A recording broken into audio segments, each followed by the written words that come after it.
যে সারজিৎ হাস্তাদরা তো আমার সাথে, আমার ছেলে ছিল, আমার সাথে ছবি আছে। ছাত্রলীগ যদি ব্যান করতে হয় তাহলে ওদের বিচার কেন হবে না? এটা শেখ হাসিনার কথা, তাই না? এই যে অবস্থার সৃষ্টি হয়েছে, এই জিনিসগুলি থেকে আমাদের অ্যানালাইসিস করা উচিত, হওয়া উচিত। আজকে আমরা যে যে ইস্যে ছিলাম যে নির্বাচন, জাতীয় নির্বাচন হবে, এর বাইরে আমাদের কোনো নির্বাচন আমরা অংশগ্রহণ করব না। কোনো বাবার শক্তি ছিল না বিএনপিকে বাদ দিয়ে নির্বাচন আসবে, এত বড় শক্তি কখনো ছিল না।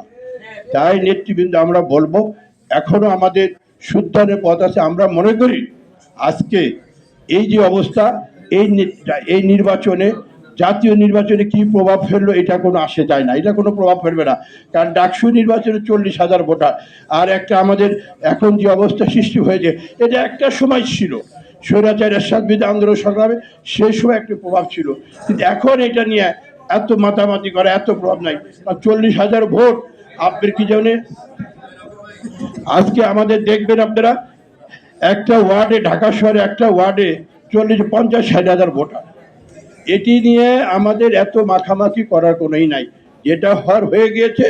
এখন আমাদেরকে শুধরাতে হবে, আমাদেরকে মানুষকে বুঝাতে হবে বিএনপি কখনো চাঁদাবাজির করে না, বিএনপি কখনো দখলবাজি করে না, যেটা আওয়ামী লীগ করেছে এর মধ্যে কখনো বিএনপি নাই।